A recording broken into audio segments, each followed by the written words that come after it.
تبارك الذي بيده الملك وهو على كل شيء قدير.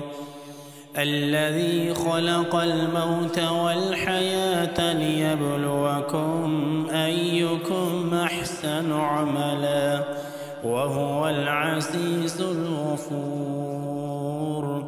الذي خلق 7 سماوات طباقا ما ترى في خلق الرحمن من تفاوت فارجع البصر هل ترى من فطور ثم ارجع البصر كرتين ينقلب إليك البصر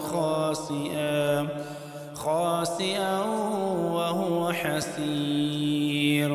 ولقد زينا السماء الدنيا بمصابيح وجعلناها رجوما للشياطين وأعتدنا لهم عذاب السعير. وللذين كفروا بربهم عذاب جهنم وبئس المصير. إذا ألقوا فيها سمعوا لها شهيقا وهي تفور تكاد تميز من الغيظ كلما ألقي فيها فوج سألهم خزنتها ألم يأتكم نذير قالوا بلى قد جاءنا نذير فكذبنا وقلنا ما نزل الله من شيء إن أنتم إلا في ضلال كبير. وقالوا لو كنا نسمع أو نعقل ما كنا في أصحاب السعير فاعترفوا بذنبهم فسحقا لأصحاب السعير. إن الذين يخشون ربهم بالغيب لهم مغفرة وأجر كبير. وأسروا قولكم أو اجهروا به إنه عليم بذات الصدور. ألا يعلم من خلق وهو اللطيف الخبير. هو الذي جعل لكم الأرض ذلولا فامشوا في مناكبها وكلوا من رزقه وإليه النشور. أأمنتم من في السماء أن يخسف بكم الأرض فإذا هي تمور أم أمنتم من في السماء أن يرسل عليكم حاصبا فستعلمون كيف نذير. ولقد كذب الذين من قبلهم فكيف كان نكير. أولم يروا إلى الطير فوقهم صافات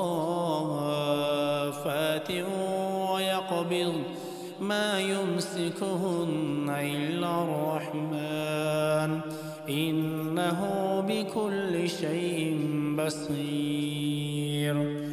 أمن هذا الذي هو جند لكم ينصركم من دون الرحمن إن الكافرون إلا في غرور. أمن هذا الذي يرزقكم إن أمسك رزقه بل لجوا في عتو ونفور. أفمن يمشي مكبا على وجهه أهدى أمن يمشي سويا على صراط مستقيم. قل قل هو الذي أنشأكم وجعل لكم السمع والأبصار والأفئدة قليلا ما تشكرون قل هو الذي ذرأكم في الأرض وإليه تحشرون ويقولون متى هذا الوعد إن كنتم صادقين قل إنما العلم عند الله وإنما أنا نذير مبين فلما رأوا زلفة سيئت وجوه الذين كفروا وقيل هذا الذي كنتم به تدعون قل أرأيتم إن أهلكني الله ومن معي أو رحمنا فمن يجير الكافرين من عذاب أليم قل هو الرحمن آمنا به وعليه توكلنا فستعلمون من هو في ضلال مبين قل أرأيتم إن أصبح ماؤكم غورا فمن يأتيكم بماء